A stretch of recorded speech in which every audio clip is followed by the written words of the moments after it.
मंडळी मी का नाही आयुष्यामध्ये पहिल्यांदा ऊस तोडण्यासाठी गेलो होतो. तर मंडळी मी तुमचा प्रणव आजच्या ब्लॉग मध्ये तुमचं स्वागत आहे. मंडळी आज का नाही सकाळी लवकर उठून शेतामध्ये जाण्यासाठी निघालो. मंडळी आपल्या का नाही शेतामध्ये शाळू लावला आहे बरं का. त्याचबरोबर कवळ्या उन्हामध्ये पाणी सुद्धा दिलं होतं बरं का. मंडळी आपण का नाही काही दिवसापूर्वी हळदीची पण रोपं लावली होती, ती अशा प्रकारे आली आहेत बरं का. नंतर का नाही घरी येऊन शेंगदाणे भाजण्यासाठी आईला दिले चुलीवरती. आज का नाही उपवास असल्यामुळे शेंगा आपण खाल्ल्या. नंतर का नाही कोयता आणि दोरी घेऊन निघालो ऊस तोडण्यासाठी. ऊस तोडायला जाण्याआधी पेट्रोल टाकून घेतलं, नंतर निघालो ऊस तोडण्यासाठी. नंतर का नाही मंडळी काही वेळेचा प्रवास केल्यानंतर ऊसाच्या फडामध्ये पोहोचलो. त्याचबरोबर आज का नाही आयुष्यामध्ये पहिल्यांदा ऊस तोडण्यासाठी आलो होतो. काही वेळात आपलं एवढाच वाढ तोडून पण झालं बरं का. मंडळी आयुष्यामध्ये पहिल्यांदा ऊस तोडण्यासाठी आलो, पण ऊन तर लय लागत होतं बरं का. ऊन पण भरपूर लागत असल्यामुळे पाणी आणण्यासाठी घरी निघालो. नंतर का नाही घरी चावीला पाणी पण आलं होतं, तिथलंच एक बाटली पाण्याची भरून घेतली. नंतर का नाही ती बाटली घेऊन फडामध्ये आलंय. मंडळी आपल्याला जेवढं वाढ पाहिजे होतं तेवढं वाढ तोडून झाल्यानंतर त्या वाड्यांच्या पेंड्या बांधण्यासाठी सुरुवात केली. नंतर का नाही आपण बांधलेल्या पेंड्या घेऊन निघालो घरी.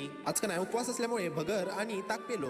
नंतर मी आणि माझी आई निघालो इस्लामपूरला जाण्यासाठी. नंतर का नाही घरी पोहोचल्यानंतर जेवण करण्यासाठी पण सुरुवात केली होती. नंतर का नाही जेवणामध्ये एवढं सगळं केलं होतं. तर मंडळी आजचा व्हिडिओ कसा वाटला ते कमेंट बॉक्स मध्ये सांगा आणि जाताना सबस्क्राईब आणि इंस्टा पेज पण फॉलो करायला विसरू नका.